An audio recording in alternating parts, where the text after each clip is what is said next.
Hello दोस्तों, आशा करता हूँ आप सभी अच्छे होंगे। आज का हमारा लेक्चर है पुरातन उदारवादी। इससे पहले भी मैंने लेक्चर बना चुका है इसके बारे में, उदारवादी क्या है, उसके सिद्धांत और उनके चिंतक कौन कौन हैं। तो आज हम उस सीरीज को आगे बढ़ाएंगे। उदारवादी को अब क्या तीन सिद्धांतों में अलग अलग विभिन्न चरणों में बांटा गया है उसके बारे में आज पढ़ेंगे। तो उदारवादियों को मुख्यतः तीन श्रेणियों में विभाजित किया गया है: पुरातन उदारवादी और आधुनिक उदारवादी और नव उदारवादी। ये तीन उदारवादी सिद्धांत जो कि नव उदारवादी समकालीन है पुरातन उदारवादी से, इसके बारे में हम जानेंगे। संक्षेप में बताऊंगा तो पुरातन उदारवादी क्या है, जो नकारात्मक स्वतंत्रता का समर्थन करते हैं, ठीक है। और आधुनिक उदारवादी क्या है, जो कि सकारात्मक स्वतंत्रता का समर्थन करते हैं। मतलब पुरातन उदारवादी ये बोलते हैं कि आपने मतलब व्यक्ति को पूरा खुला छोड़ देना है, राज्य का कोई हस्तक्षेप नहीं होना चाहिए। आधुनिक उदारवादी क्या बोलते हैं? आधुनिक उदारवादी ये बोलते हैं कि राज्य को इतना मतलब अधिकार होना चाहिए कि जो कमजोर व्यक्ति हैं, कमजोर व्यक्ति मतलब जो पुरातन उदारवादी के अनुसार व्यक्ति को तो खुला छोड़ दिया गया है, तो व्यक्ति अपना विकास करके कुछ लोग शक्तिशाली हो गए हैं, कुछ कमजोर वर्ग हो गए। तो आधुनिक उदारवादी क्या बोलते हैं कि जो लोग कमजोर हो चुके हैं उनका आप उत्थान करने के लिए राज्य को कुछ प्रतिबंध लगाना चाहिए। इसके बारे में आधुनिक उदारवादी बोलते हैं। और नव उदारवादी लगभग पुरातन उदारवादी के सिद्धांतों पर ही चलते हैं, ठीक है। जितने भी नव उदारवादी हुए वे भी नकारात्मक स्वतंत्रता के समर्थक करते हैं।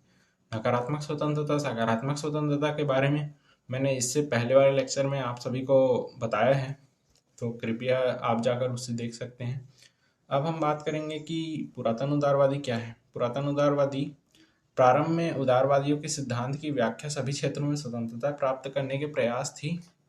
मतलब उदारवादी जो उत्थान हुआ उदारवाद का, तो उस सिद्धांत के अनुसार क्या बोलते हैं कि व्यक्तियों को सभी क्षेत्र में स्वतंत्रता दे दिया जाना चाहिए, केवल कानूनी संविधाओं के छोड़। कानूनी संविधाएं क्या होती हैं? कॉन्ट्रैक्ट। कॉन्ट्रैक्ट मतलब आपने किसी व्यक्ति से यह अनुबंध किया है कि वो व्यक्ति आपका गुलाम रहेगा इतने वर्षों तक, ठीक है। तो वो होता है कानूनी संविधाएं। तो पुरातन उदारवादी ये बोलते हैं कि कानूनी संविधाओं को छोड़कर व्यक्ति को अपने हितों मतलब पूरा विकास करने का अधिकार होना चाहिए। गुलाम व्यक्तियों को छोड़कर जितने भी कॉन्ट्रैक्ट के बाहर हैं व्यक्ति, उनको ये अधिकार होना चाहिए कि वे अपना निर्णय स्वयं ले सकते हैं और वे अपना विकास स्वयं कर सकते हैं, ठीक है। व्यक्ति को अपने हितों को किस प्रकार से पूरा किया जा सकता है, ये व्यक्ति को स्वयं निर्णय लेने में सक्षम होना चाहिए। इसलिए राज्य या सत्ताधारी को इसमें हस्तक्षेप करने का कोई अधिकार नहीं होता। तो पुरातन उदारवादी यही बोलता है कि राज्य को कोई हस्तक्षेप करने का अधिकार नहीं है व्यक्ति के जीवन में या व्यक्ति के अधिकारों में। राज्य को यह अनुमति नहीं थी कि वह अच्छे की अपनी संकल्पना को व्यक्तियों के परस्पर व्यवहार करता है। मतलब ये बोलता है कि राज्य को कोई अनुमति नहीं है कि वह व्यक्तियों के व्यवहार मतलब एक दूसरे के बीच में व्यवहार कैसा हो रहा है उसके बारे में राज्य कोई मतलब हस्तक्षेप नहीं कर सकता। यह विचार नकारात्मक स्वतंत्रता है। नकारात्मक स्वतंत्रता मतलब ये बोलते हैं कि राज्य को कोई हस्तक्षेप करने का अधिकार नहीं हो सकता, राज्य को व्यक्तियों को खुला छोड़ देना चाहिए, पूरा स्वतंत्रता दे देना चाहिए। और यह हस्तक्षेप के सिद्धांत का नेतृत्व करते हैं। मतलब पुरातन उदारवादी क्या बोलते हैं कि हस्तक्षेप के सिद्धांत का नेतृत्व करते हैं। ये बोलते हैं कि राज्य को कोई हस्तक्षेप नहीं करना चाहिए, अर्थात यह कहा जा सकता है कि सरकार के आर्थिक कार्यों या क्रियाकलापों में किसी तरह का हस्तक्षेप नहीं करना चाहिए। मतलब ये वही चीज़ बोलते हैं फिर से कि राज्य को आर्थिक क्रियाकलापों और मतलब राज्य को आर्थिक कार्यों क्रियाकलापों में किसी भी प्रकार का हस्तक्षेप नहीं करना चाहिए। इसलिए नकारात्मक स्वतंत्रता के समर्थक या वकालत करने वाले अधिकतर विद्वान जैसे Adam Smith, Jeremy Bentham, James मिल, हर्बर्ट स्पेंसर, हेनरी सिडविक, इनका मानना था कि राज्य व्यक्ति के कार्यों को न्यूनतम हस्तक्षेप करे। मतलब ये बोलते हैं कि राज्य, जो भी एडम स्मिथ है, जेरेमी बेंथम है, जेएस मिल है, हर्बर्ट स्पेंसर है, ये सब क्या बोलते हैं? ये बोलते हैं कि व्यक्ति को स्वतंत्रता दे देना चाहिए और सरकार को इसमें कोई हस्तक्षेप नहीं करना चाहिए। अगर कोई हस्तक्षेप किया जा रहा है तो वो भी मतलब न्यूनतम हस्तक्षेप होना चाहिए, मतलब मिनिमम रूप से आप इंटरफेयर करिए व्यक्ति के लाइफ में। सरकार का ये अधिकार होगा कि वे न्यूनतम हस्तक्षेप करे, ठीक है। सरकार से स्वतंत्रता के लिए इन राजनीतिक या आर्थिक तर्कों के संयोजन को पुरातन उदारवादी या हस्तक्षेप व्यक्तिवाद के नाम से। अब पुरातन उदारवादी को और क्या बोलते हैं? हस्तक्षेप व्यक्तिवाद, मतलब व्यक्ति के अधिकारों में राज्य का कोई हस्तक्षेप नहीं होना चाहिए, मतलब व्यक्ति के राजनीतिक आर्थिक तर्कों में कोई भी राज्य के द्वारा कोई हस्तक्षेप नहीं होना चाहिए, ये बोलते हैं। उदारवादी के विचार ने यूरोप में सामंतवाद को कमजोर किया और उसे नष्ट करने का कार्य किया। अब क्या हुआ उदारवाद में? यूरोप में था उस टाइम सामंतवाद, ठीक है। सामंतवाद पहले बता चुका हूँ, जैसे कि कोई किसान हो गया, उनसे कर संग्रहण करने के लिए सामंत की नियुक्ति की जाती थी। अब यूरोप में क्या हुआ कि सामंतवाद को कमजोर किया उदारवादी विचारों ने। किस प्रकार से? क्योंकि व्यक्ति अब स्वतंत्र हो चुका था, राज्य के हाथ में कुछ नहीं था, कर निर्धारण नहीं कर सकता था राज्य, तो व्यक्ति इससे स्वतंत्र हुआ, सामंतवाद का धीरे धीरे पतन हुआ उससे। तो यहीं से उदारवादी विचारधारा के द्वारा सामंतवाद का पतन हुआ और इसके स्थान पर बाजार पूंजीपति समाज के रूप में उभर कर सामने आया। अब क्या हुआ कि जो आपने जैसे कि देखा, उदारवादी क्या बोलते हैं? व्यक्ति के स्वतंत्रता पर समर्थन देते हैं। व्यक्ति को ये मतलब इन लोग ये बोलते हैं कि व्यक्ति को स्वतंत्र छोड़ देना चाहिए, तो व्यक्ति क्या करेगा? बाजार में जाकर अपना सामान बेचेगा, ठीक है। और राज्य का कोई अधिकार नहीं होगा कि उस सामान का प्राइस कितना रखना है। तो क्या होता है, अब बाजार जो है धीरे धीरे अब बाजार व्यवस्था लागू हो जाती है, ना कि समाजवादी व्यवस्था रहती है, ठीक। अब जैसे कि बाजार व्यवस्था लागू हुई, तब धीरे धीरे लोग अमीर होते जाएंगे, जिससे कि पूंजीपति वर्ग का उत्थान होगा, ठीक है। तो अब पूंजीपति वर्ग का उत्थान हुआ इस प्रकार से, मतलब उदारवादी विचारधारा से पूंजीपति समाज उभर कर आए, मतलब समाज में कुछ लोग अमीर हो गए उदारवादी होने के कारण और कुछ लोग गरीब हो गए। इससे समाज दो भागों में बढ़ गया। यह पुरातनवादी या 19वीं शताब्दी के उदारवादी का केंद्र बिंदु बन गया और यह प्राय जॉन लॉक के अनुसंधान कार्यों से संबंध है। जैसे कि मैंने बताया, जॉन लॉक उदारवाद के जनक के रूप में जाने जाते हैं, इन्हें पुरातन उदारवादी के चिंतक के रूप में भी जाना जाता है। यह पुरातन उदारवादी 19वीं शताब्दी के उदारवाद का केंद्र बन गया। अब इनका केंद्र बिंदु क्या रहा कि व्यक्ति की स्वतंत्रता इनका केंद्र बिंदु था, वो भी नकारात्मक स्वतंत्रता के ये समर्थक थे। नकारात्मक स्वतंत्रता मतलब ये होता है कि व्यक्ति को खुला छोड़ देना चाहिए, राज्य का कोई हस्तक्षेप नहीं होना चाहिए, ठीक। अब आगे इसके अतिरिक्त एडम स्मिथ और थॉमस पेन अन्य 20वीं शताब्दी के चिंतक जैसे फैड्रिज बॉर्न Hayek, Robert Nozick, Milton Friedman इन सिद्धांतों की व्याख्या करते हैं। रॉबर्ट नॉजिक, मिल्टन फ्राइडमैन मतलब इनके साथ अब सम्मिलित हो गए, इनके विचार मिलने लगे, जॉन लॉक के विचार रॉबर्ट नॉजिक के विचार से मिलने लगे। तो ये सब भी मतलब पुरातन उदारवादी के समर्थक के रूप में उभर कर आए। इसके प्रमुख विचार रहे कि सरकार के कार्यों को सीमित करना और व्यक्ति व्यवस्था के द्वारा न्यूनतम हस्तक्षेप करना। मतलब ये क्या बोलते हैं कि सरकार के कार्यों को सीमित करना, मतलब सरकार सिर्फ इतना काम करे कि रक्षा करे, वो लोगों के विकास वो सब काम मत करे, क्योंकि व्यक्ति अपना विकास स्वयं कर सकते हैं। मतलब राज्य केवल शासन व्यवस्था के द्वारा न्यूनतम हस्तक्षेप करना, मतलब शासन व्यवस्था बस बना के रखे, ठीक है, लॉ एंड ऑर्डर बना के रखे राज्य, और निजी संपत्ति पर पूर्ण अधिकार, मतलब व्यक्ति की निजी संपत्ति का पूर्ण अधिकार होना चाहिए। और राज्य के इतना अधिकार होना चाहिए कि वो संविधाओं को बना कर रखे।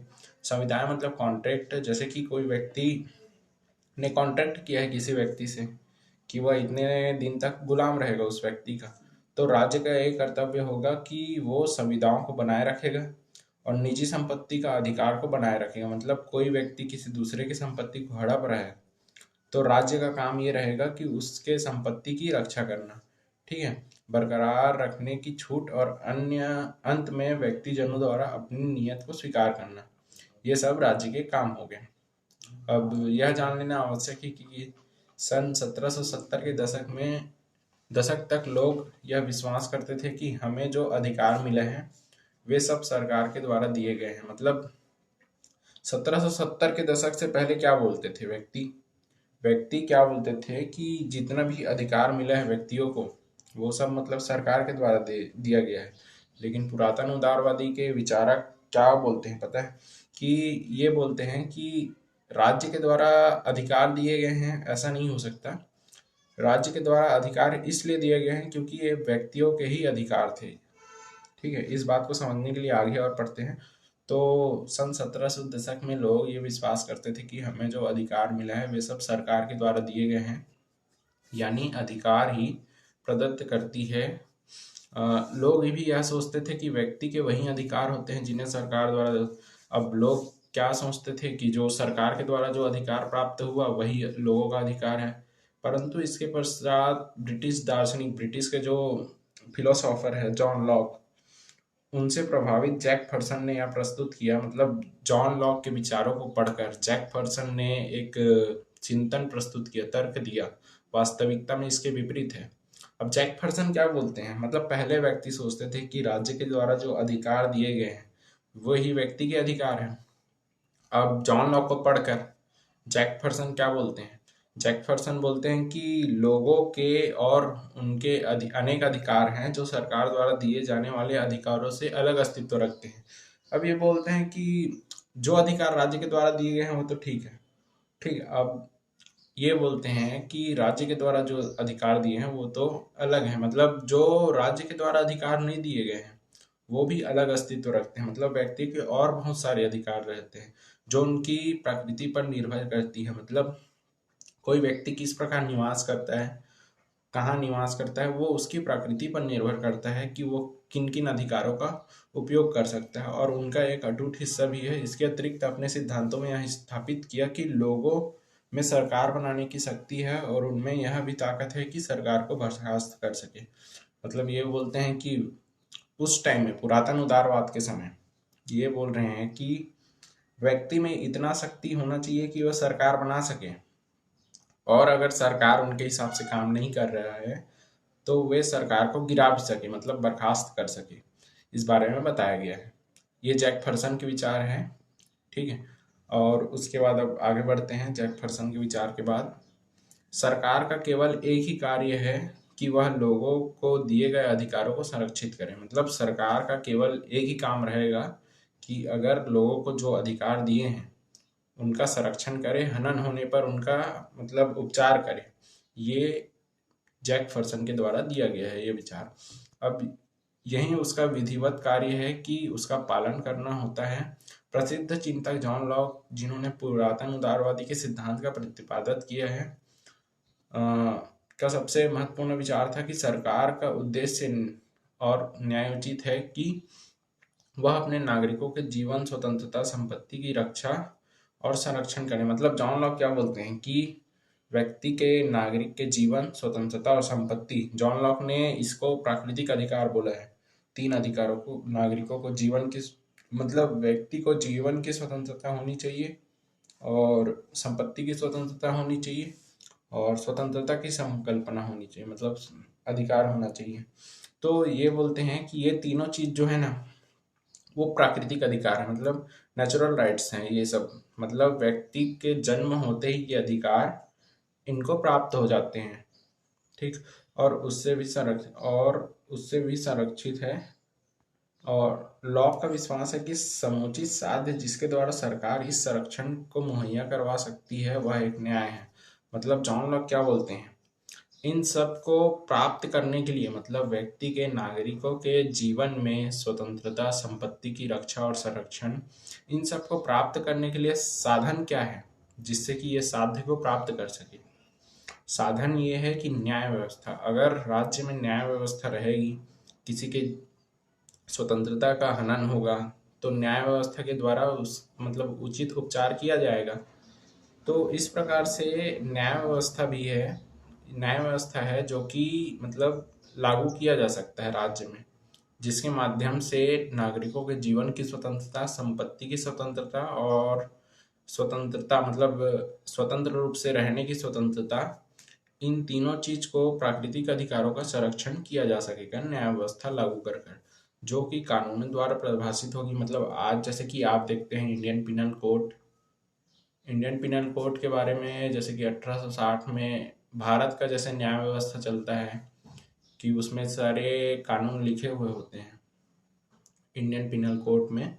उसी प्रकार से मतलब ये बोलते हैं कि जो कि कानून द्वारा प्रभाषित होगी, मतलब पूरा लिखा हुआ होना चाहिए न्याय, और संभव हो सरकार के प्राधिकार की दृष्टि से सभी नागरिक समान माने जाएंगे और इस प्राधिकार को स्वीकार करेंगे, क्योंकि प्रत्येक नागरिक के जीवन में स्वतंत्रता, संपत्ति और अधिकार की गारंटी दी जाएगी। अब ये बोलते हैं कि इतना तो मतलब सरकार के पास अधिकार या अथॉरिटी होनी चाहिए कि उनके दृष्टि में, मतलब सरकार के दृष्टि में जो भी न्याय करेगा उनके दृष्टि में सभी नागरिक समान माने जाएंगे, चाहे वह कोई भी हो, अमीर हो या गरीब हो, वो सब उनके दृष्टि में समान माने जाएंगे। और नागरिक इस प्राधिकार को स्वीकार करेंगे कि प्रत्येक नागरिक, मतलब नागरिकों का भी ये दायित्व होगा कि मतलब आपको अगर स्वतंत्रता मिल गया है तो ये मतलब नहीं है कि आप किसी दूसरे की स्वतंत्रता का हनन करोगे।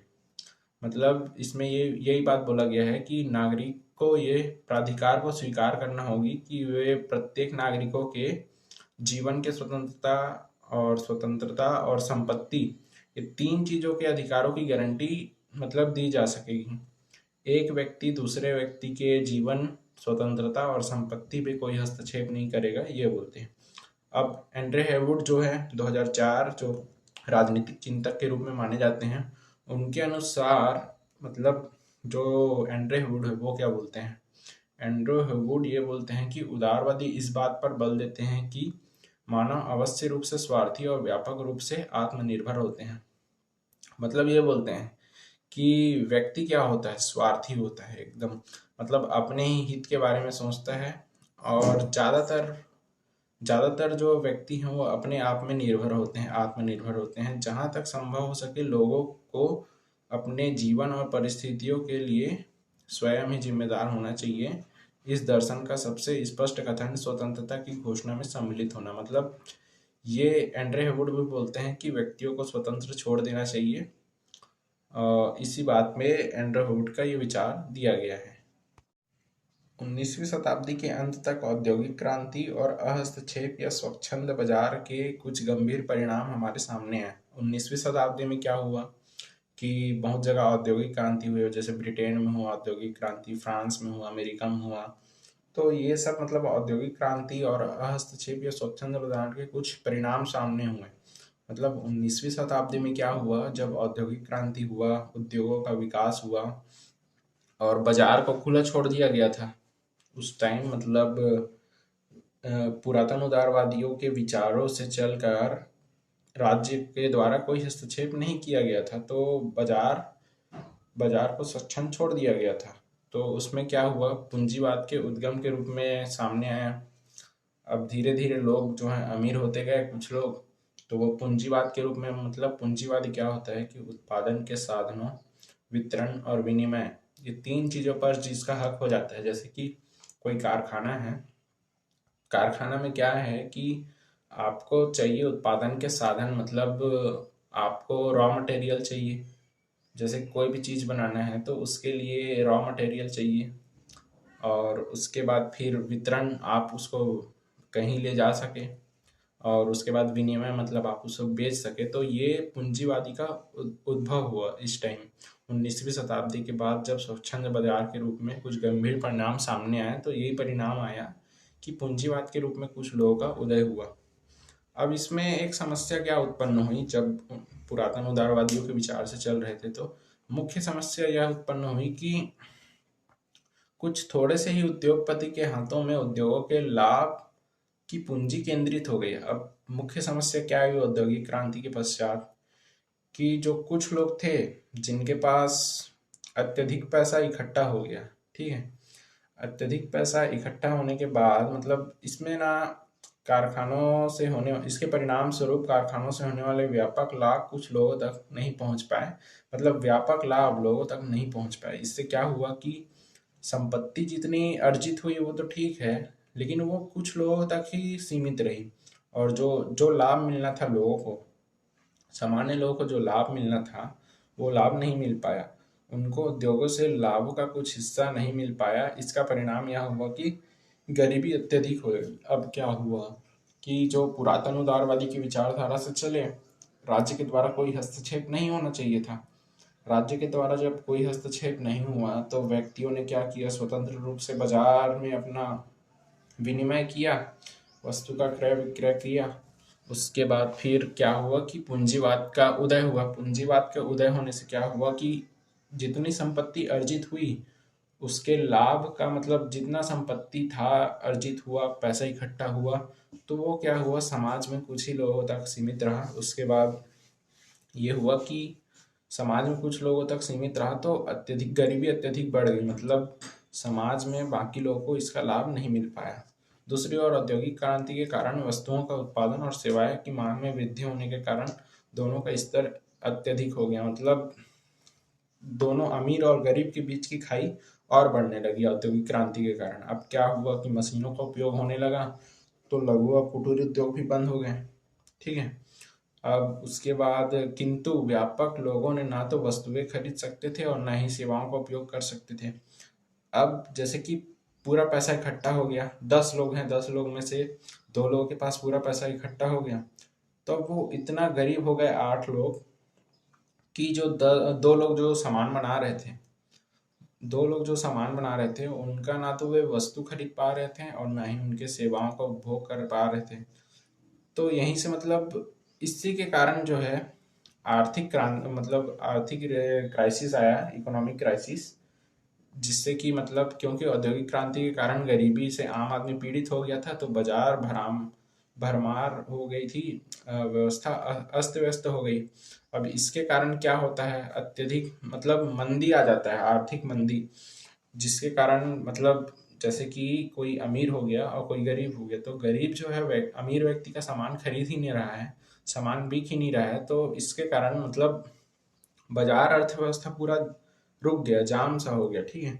अब इसमें क्या हुआ कि बाजारों की भरमार हो गई, अस्त व्यस्त हो गई, तो इसके परिणाम स्वरूप क्या हुआ, अत्यधिक मंदी आई। मंदी का मतलब होता है कि बाजार की अर्थव्यवस्था का पूरा गिर जाना, डाउन हो जाना। जैसे कि आपने लॉकडाउन के टाइम देखा होगा, जीडीपी पूरी गिर गई थी, भारत की जीडीपी पूरा गिर गया था। आर्थिक मंदी इस प्रकार से आता है। इस फिर उसके बाद इसके अतिरिक्त उद्योगपति वर्ग ने अपनी शक्ति का प्रयोग न केवल आर्थिक कार्यों में किया बल्कि कुछ सीमाओं तक अपने प्रभाव का प्रयोग सरकार के कार्यों को भी नियंत्रित करने में लगा। अब उद्योगपति वर्ग जो उभर कर आए, उन्होंने क्या किया कि ना सिर्फ अपना विकास किया बल्कि सरकार में भी हस्तक्षेप किया। जैसे कि कोई उद्योगपति हो गया तो वो अब सरकार में धीरे धीरे फंड देने लगा सरकार को, और सरकार उसके मतलब पक्ष में नियम का निर्माण करने लगा। ठीक है। अब इसके बाद क्या हुआ कि इसके कारण सामाजिक सुधारों में बेहद बाधाओं का सामना करना पड़ा। अब जो लोग गरीब थे वो तो गरीब ही रहे, इस आर्थिक मंदी के कारण अब जो लोग गरीब थे तो गरीब ही रहे। ठीक है। हस्तक्षेप बाजार अर्थव्यवस्था में यह पुरातन उदारवादी की मुख्य कमजोरी बनी। अब इसी कारण जो है पुरातन उदारवादी जो नकारात्मक स्वतंत्रता के समर्थक थे वो क्या बोलते हैं कि इसके कारण ही फैल हो गए, क्योंकि जो लोग गरीब थे वो एकदम गरीब होते जा रहे थे और जो लोग अमीर थे वो सरकार से मिल गए और सरकार से मिलकर वो और अत्यधिक अमीर होने लगे। ठीक। अब उसके बाद क्या होता है, आधुनिक उदारवाद का जन्म होता है।